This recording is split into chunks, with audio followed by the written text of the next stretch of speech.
आप सभी को जय मसीह की। मैं आशा रखता हूं कि आप सभी ठीक होंगे। जैसे कि आप जानते हैं, हम अपने चैनल पर ऐसी वीडियो चलते रहते हैं और आपके विश्वास को बढ़ते रहते हैं। इसलिए हमारे YouTube चैनल को सब्सक्राइब करें, लाइक करें और शेयर करें कि और लोग भी टीचिंग को सुनने पे। कमजोरी हर मनुष्य के जीवन का एक भाग है। बाइबल में ऐसे अनेक लोगों के जीवन का वर्णन मिलता है जो किसी न किसी प्रकार की कमजोरी, भय, असफलता, दुख या कमी से घिरे हुए थे। फिर भी परमेश्वर ने उन्हें छोड़ नहीं दिया, बल्कि उनकी कमजोरियों के बीच अपनी सामर्थ को प्रकट किया। मूसा अपने आप को योग्य नहीं समझता था। उसे लगता था कि वह अच्छी तरह बोल नहीं सकता, इसलिए परमेश्वर के कार्य के लिए उपयुक्त नहीं है। लेकिन परमेश्वर ने उसकी कमी को अपनी सामर्थ से पूरा किया और उसे इस्राएलियों का महान अगुवा बनाया। जिस व्यक्ति को अपनी वाणी पर भरोसा नहीं था, उसी के द्वारा परमेश्वर ने फिरौन को चुनौती दी और अपनी प्रजा को दास्ता से मुक्त कराया। गिदोन भय और हीन भावना से भरा हुआ था। वह अपने आप को अपने परिवार में सबसे छोटा और सबसे कमजोर समझता था। लेकिन परमेश्वर ने उसे उसके वर्तमान के अनुसार नहीं, बल्कि अपनी योजना के अनुसार देखा।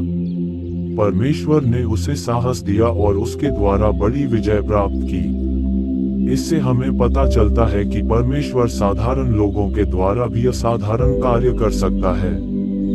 दाऊद केवल एक चरवाहा लड़का था। उसके पास सैनिकों जैसी शक्ति या युद्ध का अनुभव नहीं था। जब वह गोलियत के सामने खड़ा हुआ, तब उसकी शक्ति उसके हथियारों में नहीं, बल्कि उसके विश्वास में थी। उसने परमेश्वर पर भरोसा किया और वही भरोसा उसकी विजय का कारण बना। हन्ना के जीवन में संतान न होने का गहरा दुख था। वह कई वर्षों तक रोती रही और परमेश्वर से प्रार्थना करती रही। उसकी आंखों के आंसू और उसके हृदय की पीड़ा परमेश्वर से छिपी नहीं रही। उचित समय पर परमेश्वर ने उसकी प्रार्थना का उत्तर दिया और उसे शमूएल जैसा पुत्र दिया, जो आगे चलकर परमेश्वर का महान सेवक बना। यूसुफ को उसके अपने भाइयों ने ठुकरा दिया। उसे दास बनाकर बेच दिया गया और बाद में झूठे आरोपों के कारण जेल में डाल दिया गया। उसके जीवन में अन्याय ही अन्याय दिखाई देता था, लेकिन परमेश्वर उसके साथ था। अंत में वही यूसुफ मिस्र का प्रधान बना और अनेक लोगों के जीवन की रक्षा का कारण बना। अय्यूब ने अपने जीवन में बहुत बड़ी हानि का सामना किया। उसने अपने परिवार, धन दौलत और स्वास्थ्य तक को खो दिया। फिर भी उसने परमेश्वर पर भरोसा नहीं छोड़ा। उसकी विश्वास योग्यता ने उसे परमेश्वर के और निकट ला दिया और अंत में परमेश्वर ने उसे पहले से कहीं अधिक आशीष दी। यिर्मयाह अपने आप को बहुत छोटा समझता था। उसे लगता था कि उसकी आयु और अनुभव की कमी उसके मार्ग में बाधा बनेगी। लेकिन परमेश्वर ने उसे आश्वासन दिया कि वह उसके साथ रहेगा। वही युवक आगे चलकर परमेश्वर का शक्तिशाली भविष्यद्वक्ता बना।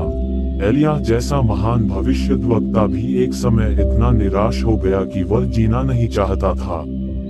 वह अकेला और थका हुआ महसूस कर रहा था, लेकिन परमेश्वर ने उसे त्यागा नहीं। उसने उसे नया बल, नया साहस और नई दिशा दी। ये हमें सिखाता है कि निराशा के क्षणों में भी परमेश्वर हमारे साथ रहता है। पतरस प्रभु यीशु का समर्पित चेला था, लेकिन भय के कारण उसने 3 बार प्रभु का इनकार किया। अपनी असफलता के बाद वह बहुत दुखी हुआ।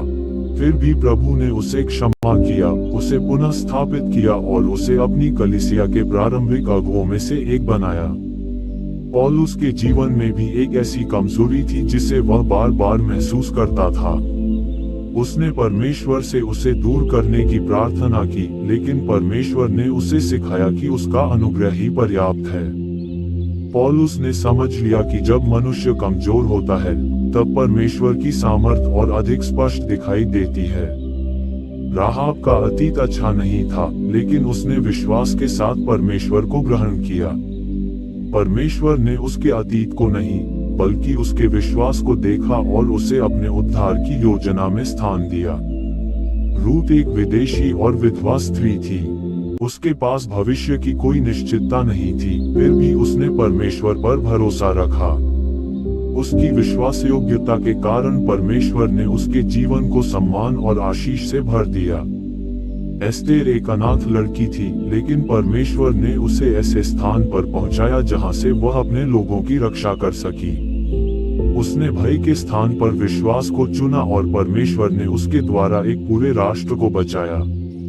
मरियम मगदलीनी अपने जीवन में बंधनों और पीड़ाओं से गुजरी थी, लेकिन प्रभु यीशु ने उसे स्वतंत्र किया। उसके जीवन में ऐसा परिवर्तन आया कि वह प्रभु के पुनरुत्थान की महत्वपूर्ण गवाह बनी। जक्कई समाज की दृष्टि में पापी और तिरस्कृत व्यक्ति था, लेकिन जब उसने प्रभु यीशु को अपने जीवन में स्थान दिया तो उसका हृदय बदल गया। उसने सीखा कि सच्चा परिवर्तन परमेश्वर की उपस्थिति से आता है। समरिया की स्त्री अपने अतीत और असफलताओं के कारण लोगों से दूर रहती थी, लेकिन प्रभु यीशु से मिलने के बाद उसका जीवन बदल गया। जो स्त्री पहले छिपती थी, वही बाद में अपने नगर के लोगों को प्रभु के बारे में बताने लगी। इन सभी लोगों के जीवन हमें एक ही सत्य सिखाते हैं, परमेश्वर हमारी कमजोरियों से सीमित नहीं होता। जहां हमें अपनी कमी दिखाई देती है, वहां परमेश्वर अपनी सामर्थ प्रकट कर सकता है। इसलिए जब भी हम अपने आप को कमजोर, अयोग्य, असफल या निराश महसूस करें, तब हमें याद रखना चाहिए कि परमेश्वर आज भी वही है जो कमजोर लोगों को सामर्थी बनाता है और टूटे हुए लोगों के जीवन में अपनी महिमा प्रकट करता है। क्योंकि उसका वचन कहता है, मेरा अनुग्रह तेरे लिए बहुत है, क्योंकि मेरी सामर्थ निर्बलता में सिद्ध होती है। 2 कुरिन्थियों 12:9 आमेन के विषय में बाइबल के कुछ महत्वपूर्ण वचन। मेरा अनुग्रह तेरे लिए बहुत है, क्योंकि मेरी सामर्थ निर्बलता में सिद्ध होती है। 2 कुरिन्थियों 12:9। इसलिए मैं बड़े आनंद से अपनी निर्बलताओं पर घमंड करूंगा, कि मसीह की सामर्थ मुझ पर छाया करती रहे। 2 कुरिन्थियों 12:9। क्योंकि जब मैं निर्बल होता हूँ, तभी बलवंत होता हूँ। 2 कुरिन्थियों 12:10। वह थके हुए को बल देता है और शक्तिहीन का बल बहुत बढ़ाता है। यशायाह 40:29। परंतु जो यहोवा की बाट जोहते हैं वे नया बल प्राप्त करते जाएंगे, वे उकाबों की नाई उड़ेंगे, वे दौड़ेंगे और श्रमित न होंगे, चलेंगे और थकित न होंगे। यशायाह 40:31। मत डर, क्योंकि मैं तेरे संग हूँ, इधर उधर मत ताक, क्योंकि मैं तेरा परमेश्वर हूँ, मैं तुझे दृढ़ करूंगा और तेरी सहायता करूंगा। यशायाह 40:10। यहोवा टूटे मन वालों के समीप रहता है और पिसे हुओं का उद्धार करता है। भजन संहिता 34:18। अपना सारा भार यहोवा पर डाल दे, वह तुझे संभालेगा। भजन संहिता 55:22। हे सब परिश्रम करने वालों और बोझ से दबे लोगों, मेरे पास आओ, मैं तुम्हें विश्राम दूंगा। मत्ती 11:28। मैं उस मसीह के द्वारा सब कुछ कर सकता हूँ जो मुझे सामर्थ देता है। फिलिप्पियों 4:13।